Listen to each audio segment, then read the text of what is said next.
living life, everyday, late at night, not okay. Showbiz Kachika TV. Hello mga kachika!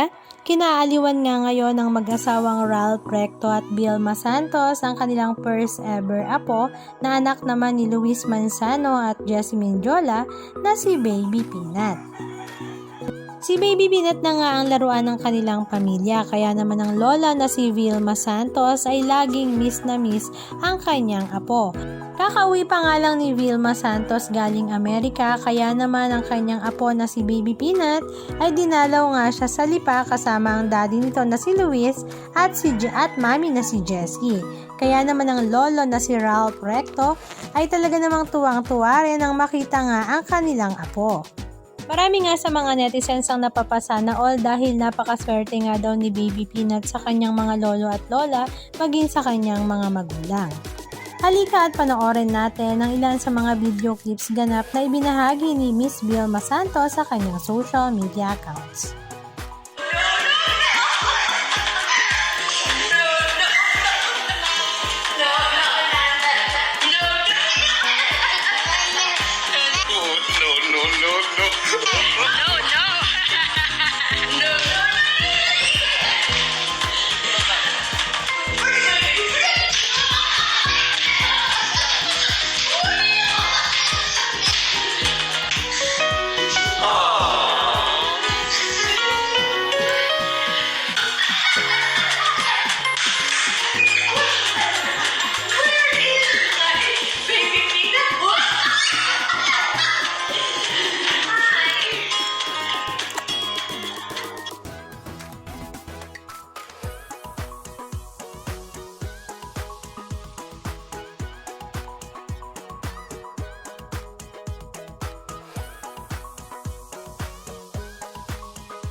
Anong masasabi nyo mga kachika? Just comment down below. And please don't forget to subscribe. Thank you!